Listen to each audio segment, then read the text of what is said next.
Ça va, Une nouvelle fois, très bien, très bien. Très bien. Nickel. Merci en tout cas. Je vous en prie. Monsieur le Bonjour. ministre, Patricia Mouré-Richaud, sénatrice des Hautes-Alpes. Enchanté, madame la sénatrice. Bienvenue chez nous. Enchanté, merci. Madame la préfète, Bonjour, que monsieur vous le êtes maire. belle comme Monsieur ça. le Président, vous allez bien?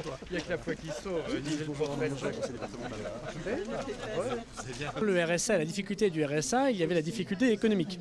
Maintenant que la reprise économique est là, depuis plusieurs mois, il y a de la part des départements, bien sûr, encore beaucoup de questions autour de la CAF et du financement de ce RSA, c'est une question très importante, mais il y a un léger mieux. En revanche, la question des mineurs isolés, qui prend les crédits de l'aide sociale à l'enfance, c'est une question très importante.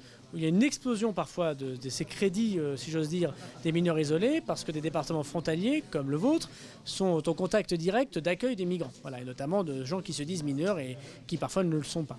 Donc c'est évidemment une question très importante, et c'est une question très difficile, parce qu'elle touche beaucoup à l'humain, et elle touche évidemment à la solidarité des départements. Quel message particulier vous avez pour ces associations qui rendent de l'aide, bien sûr, à ces mineurs isolés et aussi, bien sûr, à ces migrants?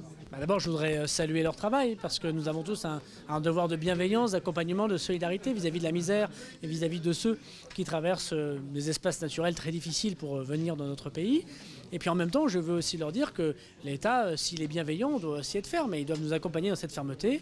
Nous devons accueillir les vrais mineurs et nous devons bien sûr être contre toute forme de passeurs et de ceux qui organisent la mafia de la misère. Voilà. Et je sais que la plupart de ces associations remplies de cette bienveillance travaillent en lien avec l'État, avec les élus locaux, et moi je salue leur travail. 1,5 milliard, comment ça va s'organiser cette compétence alors? Eh bien, il faut que nous y travaillions cette année parce qu'on ne trouve pas 1,5 milliard sous le sabot d'un cheval. Il y a déjà beaucoup d'argent qui est mis par l'État pour les mineurs isolés. Il faut qu'on travaille avec les départements et il faut qu'on voit comment concrètement cela se met en place. Et nous travaillons cette année en 2018 avec les départements et les communes pour le faire.